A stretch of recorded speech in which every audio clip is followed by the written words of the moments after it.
Welcome for the latest edition of NC Sports Weekly News, where the water sports action never quits. Happening now in Alicante, the Volvo Ocean Race gets ready for the big day. Catch the dockside preparation. Wright steps on the gas, takes the Roxy Pro, and reshuffles the top ranks for the ASP Tour season finale. Timeless tradition for the classic yacht challenge. First on the Italian Riviera, and then on the Cote Azur with senior correspondent Sebastien Destremau. Absolutely wild, the PKRA pros give it their all at the very first edition of the fascinating and grueling Rally dos Ventos in Brazil. NC Sports, plunge into the action.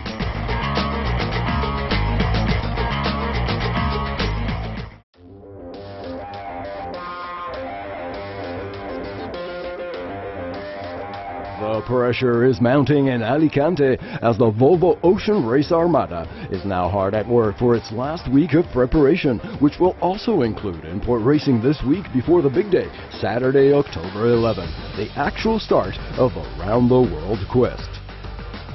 With its nearly 6,500 nautical miles, this light one to Cape Town will be among the longest in the race, which is scheduled to last a whole 8 months, touching all continents except for Antarctica.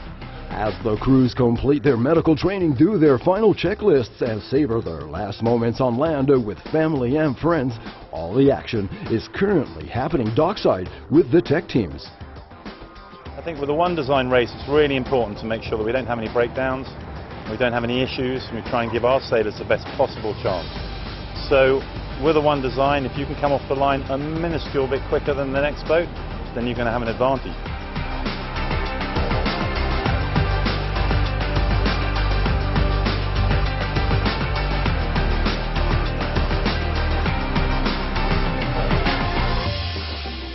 $30,789 very tough and rough nautical miles await the 7 new one designs by Far yachts. And when sailing, that means no straight line. The GPS will in fact show a much higher COG, or course over ground, since the teams will be covering far greater distances to catch the fastest route on the wind. Just hours from the cannon blast, the role of the shore team becomes an ever more crucial part of this race, as performance on the water depends on the good work done on shore.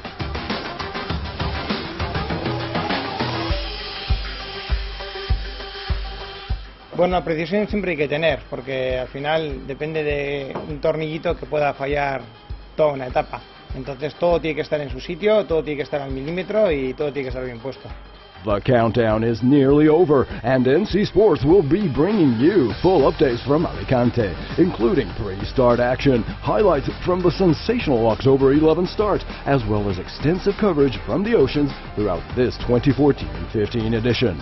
Plus, every Sunday at 9 p.m., offshore sailing fans will also get to watch the official Volvo Ocean Race half-hour special, premiering on October 19th, only on Nautical Channel.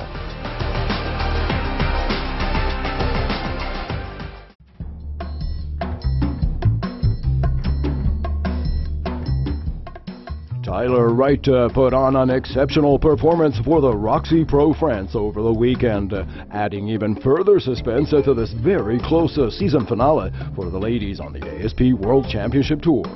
One of 4 top contenders for the 2014 title was absolutely on fire on the 1.5 to 2 meter break inland, and posted 4 consecutive 9s in the first waves of the final. Regaining her full form after a prolonged injury, the USA's Courtney Conlog fought hard, but could not counter the Aussies' spectacular show, and closed at 19:20 to 12:43.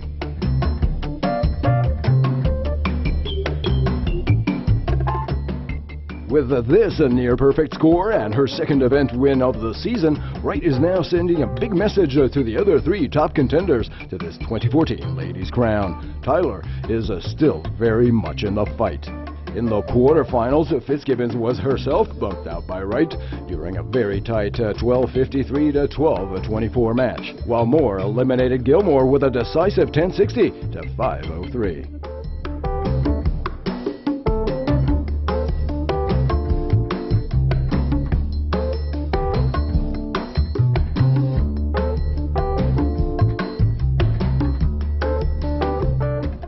Previously ranked fourth, Tyler Wright now leaps to second place right behind Sally Fitzgibbons and ahead of both Steph Gilmore and Carissa Moore.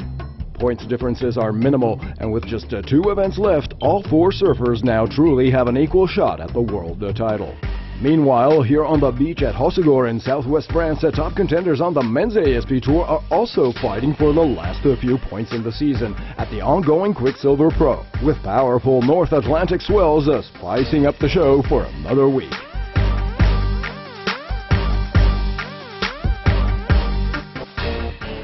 Much like for the ladies, a handful of surfers, Gabrielle Medina, Kelly Slater, Joel Parkinson, Mick Fanning, and possibly even Michel Bourret, are within world title reach. Remarkably, with 3 multiple world champions on his tail, the young and talented Brazilian, with 3 event wins this year, has repeatedly posted valuable placements and now rests on a considerable lead.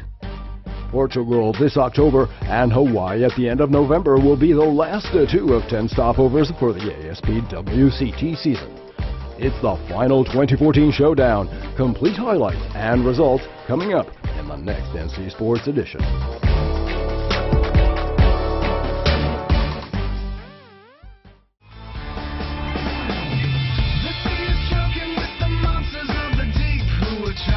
Passion and tradition went to center stage in the Mediterranean for the last 2 stopovers of the Panerai Classic Yacht Challenge. Bringing together on the water some of the greatest sailing yachts of all time, every year the circuit relives the legacy of the sport itself.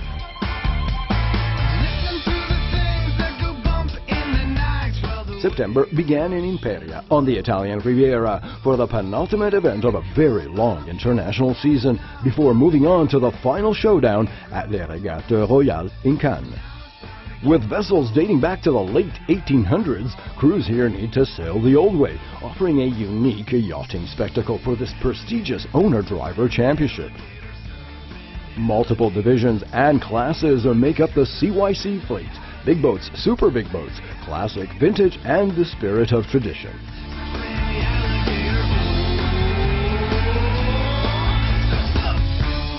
This is where the work of pioneer designers such as William Fife or Olin Stephens, among many others, could still be appreciated under full sails. This is where the champions of yesterday like Moonbeam, Shamrock, Mariquita, Sagittario, or even Il Moro di Venezia have come to happy retirement. Sparked by the original vision of Officine Panerai and thanks to a number of dedicated private philanthropists, the circuit today is also being enriched by a strong presence of the Italian Navy, joining the CYC with several historic vessels.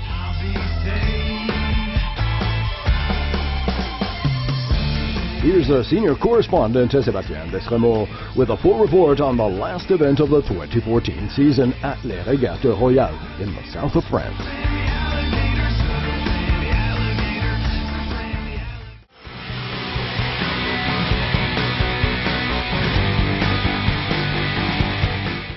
The 36th edition of the Regatte Royale draws to a close on Saturday in Cannes.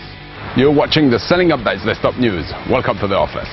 The 5 days long regatta ends in typical Côte d'Azur conditions with blue skies, warm weather and light haze. The conditions are light on the final day, however the race committee manages to send the fleet on a coastal race.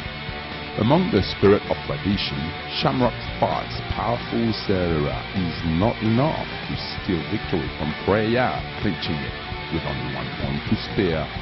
Sirius wins almost easily in the vintage Marconi under 15 meters, leaving behind her fellow Italian crews on Giallina and Cholita. In the Trophy Move class, Speedbird ends with a clear score of 4 wins. In some classes, the winner isn't decided until the very last race.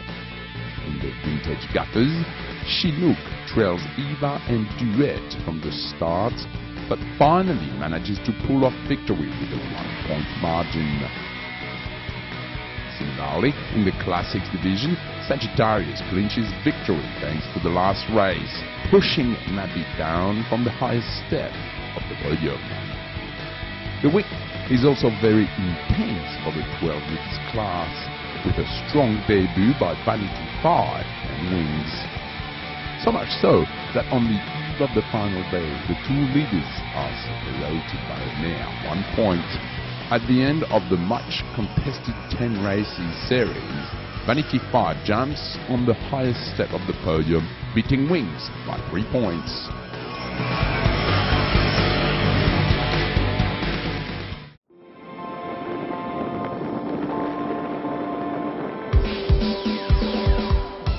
They call it the most humid desert in the world, and for good reason. This is the Lençóis Maranhenses National Park, a large protected area close to the sea featuring a bizarre patch of sand and water, dotted by many tall dunes and countless crystal clear lagoons.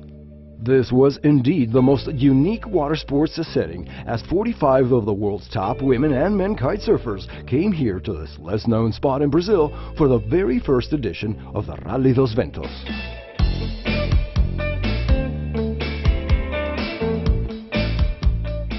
Among the ladies signing up for this very strange challenge were current world number 1 Annelus Lammerts, as well as Christine Oja, Marie Desandre, Suzy May and Bruna Kaija. While in the men's division, many top-ranked like Alex Casairgues, Wilson Veloso and Roberto Vega also joined the show. The rules were quite simple, a 16-kilometer downwinder for both women and men. The rest, like choosing the best course, was up to the athletes themselves, and that's where the tactics played the biggest role. This was a grueling test for both the athletes and the equipment. Success, of course, came for those who managed to blend the best navigation skills, technique, and stamina. This clearly is not the best treatment for a board, therefore many mounted special protection.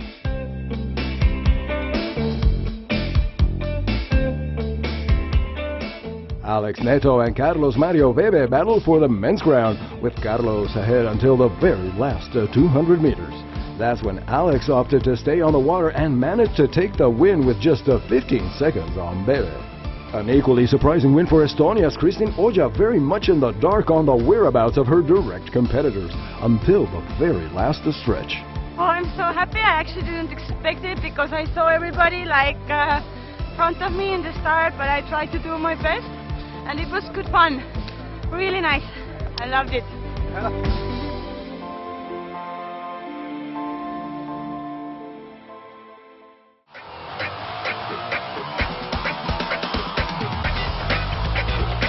More top surfing coming your way this Saturday at 5 p.m. on the NC Sports Buzz, with complete highlights and free-flow interviews from the Roxy Pro in France.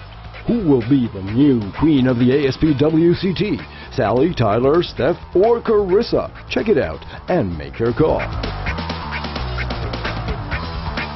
Plunge into the action with NC Sports.